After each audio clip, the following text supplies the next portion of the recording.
I'm Robin Schwartzberg. This is Robin's Arts and Crafts. This next project is an acrylic painting which is folk art inspired. It's fairly simple, so it's good for kids or days where you're just not feeling like doing something super challenging. You can also find me online at robinsnestartschool.com, and I look forward to painting with you. So for this project, I'm using boar bristle brushes, pencil. This is from dickblick.com. This is their student line acrylic. It's Blickrylic, and this color is Flourescent Magenta. Some cheap matte black acrylic paint. I got that at Michael's. Paper towel. Some water.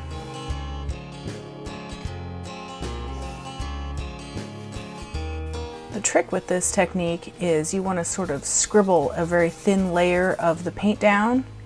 You want it to be uneven, and you want the scratchy bristles of the brush to scratch through it so you can see the color underneath to give some variation. It's also important to let the layers dry in between, otherwise they will just mix together. And it's also important to look at what colors you're laying over one another. So if you're doing sheer layers of paint where you can see through and they're opposite on the color wheel, sometimes it can come out looking a little bit brown. It just depends on what you're working with. I'm purposely holding the pencil back a little bit further so that my lines kind of have a little bit of looseness to them, because the point of this is to stay away from perfection. The style is supposed to be sort of loose and playful.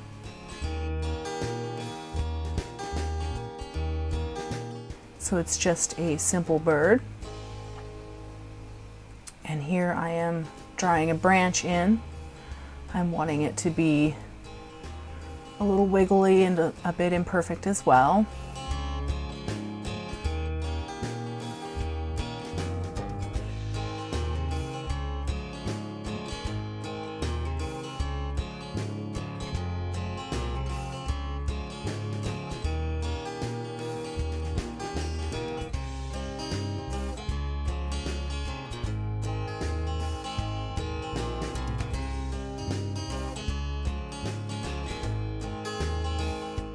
It's important to remember that if you mess up, you can just paint over it, so don't stress.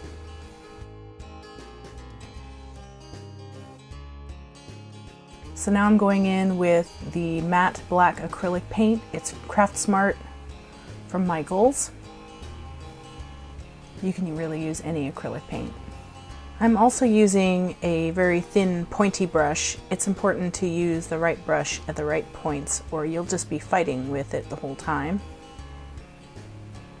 I'm not making the lines very straight. I'm purposely letting them have some waviness, imperfections, and variation.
So here I'm going in with the primary yellow paint.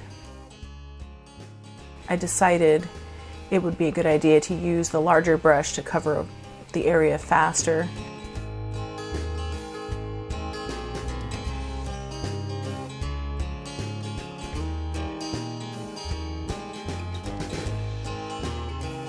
If you look closely, I'm not putting the paint all the way up to the black leaf. I'm leaving a little bit, about an eighth of an inch of the pink next to the black, just so that you can see the different layers that are happening. There are areas where the paint is going on more thickly and it looks more yellow. There are areas where I've scribbled it back so you can really see the pink through it. There are areas where I'm scribbling the paint more thinly so that you can see the pink through it as well. And the layer of yellow on top of the pink mixes with it to create orange. So you have a lot of variation and texture. It's important to kind of scribble it very thinly and let it have some variation thicker in some places, just so that it looks a little bit mottled. It's more interesting that way.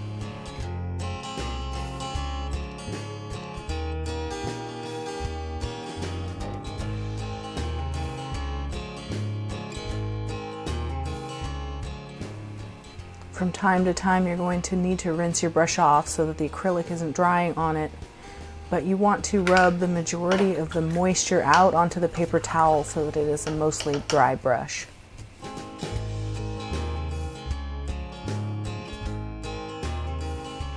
Here I'm going in with a skinnier brush just to get into all those little nooks and crannies, but I'm not covering up all of the pink right next to the black line. Everywhere I'm going, I'm leaving a little bit of a border around.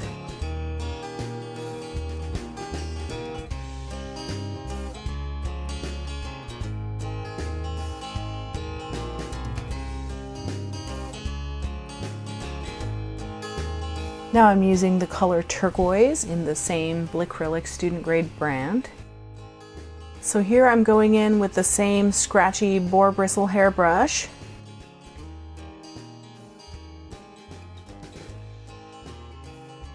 Same technique. You can see layers of the yellow and the orange and the pink through it.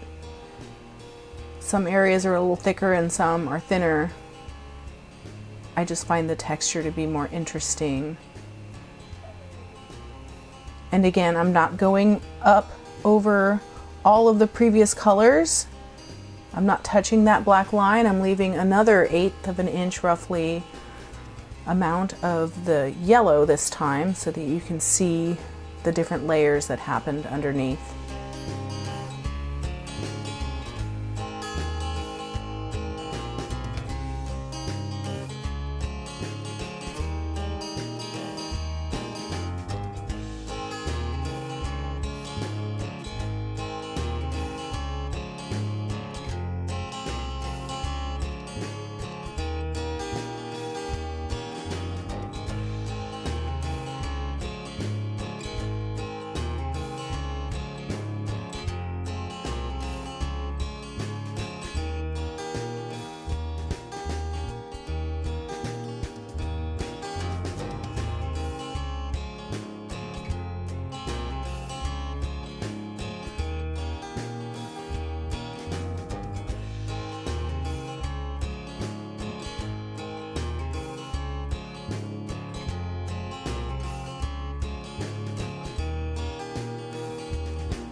If I get too much paint in one area, I go in and I pick it up and move it to an area that doesn't have any paint.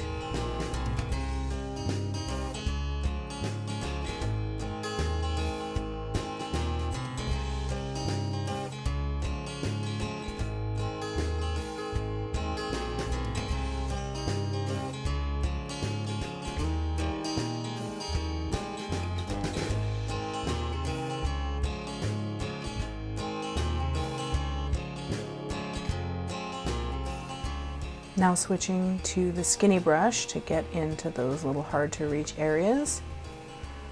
You don't want to make it too perfect because the whole thing is supposed to have a very loose, sort of messy, playful look to it.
So here I have some decisions to make.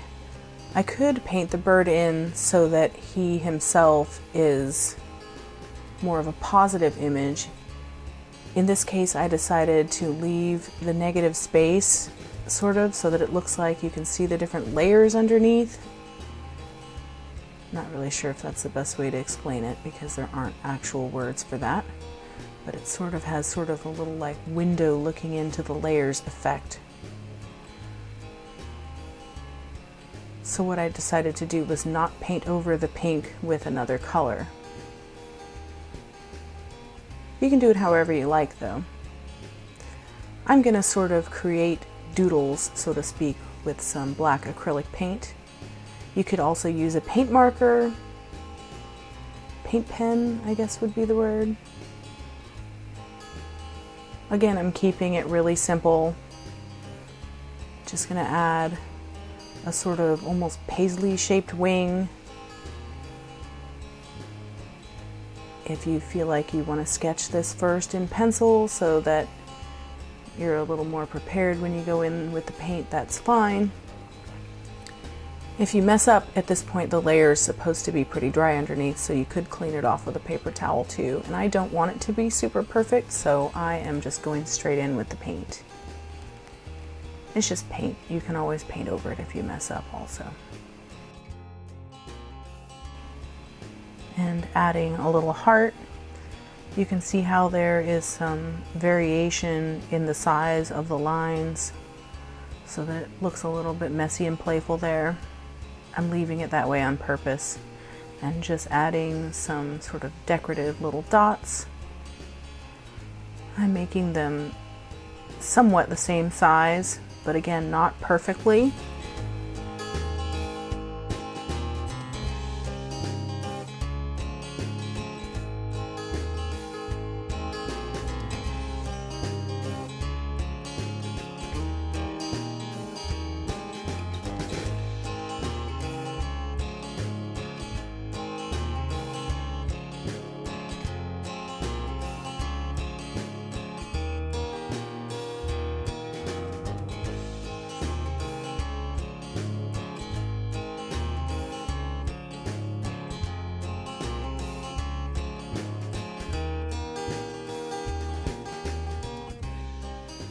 So think about all the different ways that you could change this up to make it your own. There's a lot of things you could do with it that could be really fun.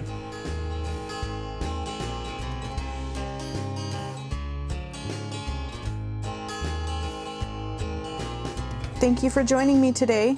If you enjoyed my video, please like and subscribe. You can also find me online at robinsnestartschool.com.